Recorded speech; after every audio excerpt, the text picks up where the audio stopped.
de phare qui a la durée de vie la plus longue est LED, réponse A. Halogène, réponse B. Xénon, réponse C. Pourquoi les phares sont-ils différents d'une voiture à l'autre? Tout est une question d'évolution technologique. L'éclairage au xénon est 2 fois plus puissant, plus profond, et améliore la visibilité de nuit. Bonne réponse, C. La taille des panneaux au bord des routes varie en fonction de la vitesse. Oui, réponse A. Non, réponse B. Du paysage? Oui, réponse C. Non, réponse D. La vitesse modifie-t-elle la perception des choses? L'acuité visuelle varie avec la vitesse. Plus la vitesse est importante, moins le cerveau a le temps de percevoir et de traiter l'information. Ainsi, sur les routes où la limitation de vitesse est plus soutenue, les panneaux de signalisation sont plus grands. Bonne réponse, A et D.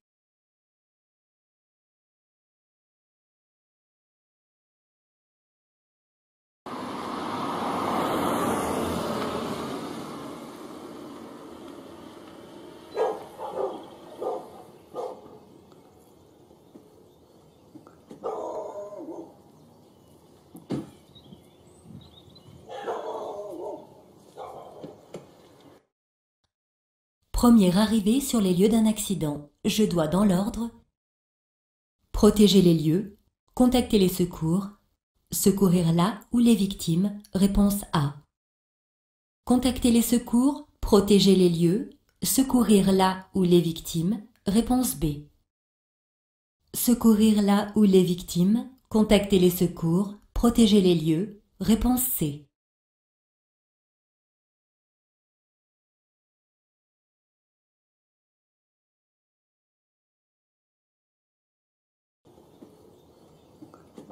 Première arrivée sur les lieux d'un accident. Je dois m'arrêter. La priorité est d'éviter le suraccident en protégeant les lieux. Je mets mes feux de détresse et j'utilise mon triangle de présignalisation. Une fois les lieux protégés, je contacte les secours pour les avertir afin qu'ils envoient les secours adaptés à la situation. Je contacte le 112 via un téléphone portable ou la borne d'appel d'urgence la plus proche. Enfin, je porte secours aux victimes en respectant quelques règles. D'abord, je ne déplace aucun blessé sauf en cas de danger imminent d'explosion. Ensuite, si la victime saigne abondamment, je peux comprimer la plaie afin de limiter l'écoulement sanguin et favoriser la coagulation. Enfin, je parle aux victimes pour les maintenir dans un état éveillé jusqu'à l'arrivée des secours. Bonne réponse A. Seul de nuit, en agglomération non éclairée, j'utilise les feux. De position seule, réponse A. De croisement, réponse B. De route, réponse C. De brouillard arrière, réponse D. Quel feu utiliser? Les feux de position seule sont peu puissants. Les feux de croisement sont un peu plus puissants et ne gênent pas les autres usagers. Les feux de route sont très puissants. Ils permettent surtout de voir devant moi. Mais ils sont éblouissants. Enfin, les feux de brouillard arrière sont très puissants et très éblouissants. Je les utilise uniquement par temps de brouillard ou de chute de neige. De nuit en agglomération non éclairée, j'utilise les feux de route. Si un usager arrive devant moi, je circulerai avec les feux de croisement. Bonne réponse, C. J'accélère, réponse A. Je maintiens l'allure, réponse B. Je freine, réponse C. Je me rabats dans la voie de droite, réponse D. Quels sont les risques? Le motard risque de se rabattre à tout moment. Un autre usager est en train de me dépasser. Si je n'adapte pas mon comportement, je risque de surprendre les usagers qui me dépassent et de ne pas pouvoir éviter l'accident. Je maintiens l'allure et je reste dans cette voie. Bonne réponse, B. La balise signale, dans la situation 1, un passage à niveau, réponse A, une intersection, réponse B. Dans la situation 2, un passage à niveau, réponse C, un virage, réponse D. Qu'indique ce type de balise? L'approche d'un passage à niveau. Il y en a 3. La première compte 3 traits rouges, la seconde 2 traits et la dernière 1 trait. Dans les 2 situations, j'approche d'un passage à niveau. Je ralentis. Bonne réponse A et C. Je circule à plus de 90 km/h le temps du dépassement. Oui, réponse A. Non, réponse B. Je maintiens le clignotant gauche allumé. Oui, réponse C. Non, réponse D. Quels sont les risques? Lors du dépassement d'un camion, le différentiel de vitesse peut aggraver les conséquences d'une collision.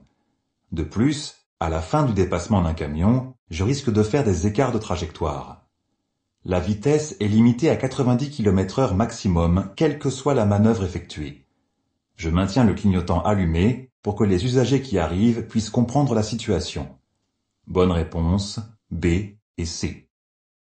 Ces panneaux de danger sont temporaires, réponse A, permanents, réponse B. Comment reconnaître les panneaux temporaires? La majorité est à fond jaune et est placée sur chevalet ou piquet mobile. Ces panneaux sont temporaires. Le symbole à l'intérieur précise que le danger est la présence de travaux. Je ralentis. Bonne réponse A. Pour sortir en sécurité, je contrôle le rétroviseur gauche, réponse A, droit, réponse B. L'angle mort gauche, réponse C, droit, réponse D. Quels sont les risques en sortant du véhicule? Côté conducteur, je risque de gêner les usagers circulant sur la route, voitures, cyclistes, etc. Avant d'ouvrir la portière, je vérifie que je peux le faire en sécurité et en ne gênant personne. Je contrôle le rétroviseur extérieur gauche, puis l'angle mort gauche, pour m'assurer qu'aucun usager n'est présent juste à côté de moi. Dès que je suis sûr que je ne vais pas créer de gêne, j'ouvre doucement la portière. Bonne réponse A et C. Je veux aller à Vénissieux. Les véhicules à gauche avancent moins vite que moi. Je me déporte à droite, réponse A. Je maintiens mon placement et mon allure, réponse B. Je ralentis, réponse C. Que se passe-t-il? Les usagers à gauche me dépassent, mais la densité du trafic les ralentit. Je suis bien placé pour aller à Vénissieux. Je ralentis pour ne pas dépasser par la droite les usagers à ma gauche. Bonne réponse C. Je klaxonne. Oui, réponse A. Non, réponse B. Je fais un appel lumineux. Oui, réponse C. Non, réponse D. Quels sont les risques? J'aborde une zone en travaux. L'ouvrier est concentré sur son travail. Un engin de chantier est en action au niveau du passage piéton. Je ne vois pas si un piéton souhaite traverser derrière lui. Le risque d'accident est important. Je ralentis et garde le pied devant le frein. Bonne réponse B et D. Les feux de croisement éclairent plus loin. À droite, réponse A. À gauche, réponse B. Comment les feux de croisement éclairent-ils? Les feux de croisement permettent d'être vus et de voir. Je les utilise la nuit lorsque des usagers sont devant moi. Ainsi, ils éclairent plus loin à droite pour que je puisse bien voir les bords de la chaussée et moins loin à gauche pour ne pas gêner les usagers rencontrés en sens inverse. Bonne réponse A. La non-perception des couleurs interdit la conduite d'un véhicule. Oui, réponse A. Non, réponse B. La non-perception des couleurs est-elle gênante? La signalisation fonctionne principalement avec les formes. Un triangle annonce un danger, un rond une interdiction, etc. Ne pas percevoir toutes les couleurs n'est pas très grave. Le daltonisme peut nécessiter un accord médical pour pouvoir conduire. Le plus simple est de demander directement à mon médecin généraliste. Bonne réponse B. Un véhicule de déneigement en action bénéficie de facilités de passage. Oui, réponse A. Non, réponse B. Son dépassement est interdit, réponse C. Autorisé, réponse D. À quoi sert un véhicule de déneigement? En plus de pousser la neige sur les bas-côtés, il projette au sol du sel qui fait fondre les plaques de verglas et ou empêche leur formation. Il sécurise la circulation dans des conditions difficiles. C'est pour cette raison qu'il est interdit de dépasser un véhicule de service hivernal en action et qu'il faut lui faciliter le passage. Bonne réponse A et C. Je circule dans une rue à sens unique, réponse A. À double sens, réponse B. J'accélère. Oui, réponse C. Non, réponse D. Quels sont les risques? Il y a plusieurs sorties d'habitation et la visibilité vers l'avant est nulle. Le risque d'accident est important. Le panneau à droite indique que je circule dans une rue à sens unique. Je ralentis pour pouvoir m'arrêter dès que possible. Bonne réponse A et D. Cette position des mains est sécuritaire, réponse A, dangereuse, réponse B. Permet un accès rapide aux commandes, réponse C. Quels sont les risques d'une mauvaise position des mains sur le volant? Qui dit mauvaise position, dit mauvaise manipulation. En effet, impossible d'éviter un obstacle au dernier moment, impossible d'actionner les commandes, etc. Donc, si je ne suis pas correctement installé et prêt à agir, j'augmente les risques d'accident. Bonne réponse, B. Je suis bien placé pour tourner à droite, réponse A. Tourner à gauche, réponse B. Je suis vigilant aux risques présents à gauche, réponse C. À droite, réponse D. Quels sont les risques à un stop? Le risque est de croire qu'il n'y en a pas. Un usager peut décider de dépasser au dernier moment. Le risque de face à face est important. En serrant à droite à cette intersection, je suis bien placé pour tourner à droite. Même si je tourne à droite, je contrôle des deux côtés. Bonne réponse A, C et D. Avant de m'éloigner du véhicule, je m'assure que les portières sont verrouillées, réponse A, les fenêtres sont fermées, réponse B, les vitres sont propres, réponse C. Quels sont les risques en laissant mon véhicule? Il y a un risque pour qu'on me le vole ou qu'on l'endommage. Il y a aussi le risque que le véhicule ne soit pas totalement immobilisé.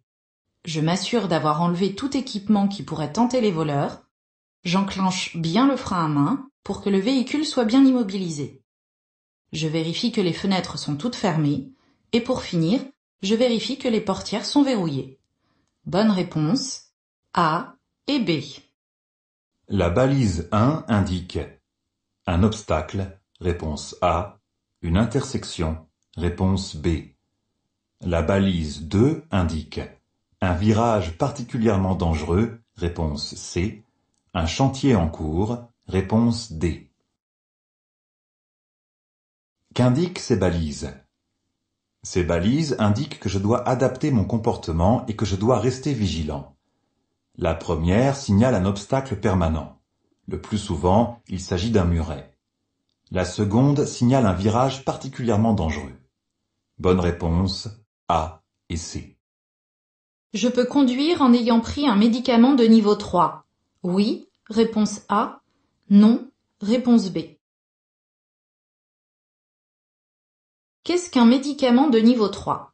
Un neuroleptique vendu uniquement sur ordonnance. Il agit sur le cerveau et est incompatible avec la conduite. Lorsque je prends un médicament, quel que soit le niveau, je lis attentivement la notice et je contrôle si la conduite est déconseillée sous ses effets. Un simple sirop pour la toux peut entraîner une somnolence qui peut être mortelle au volant. Bonne réponse B.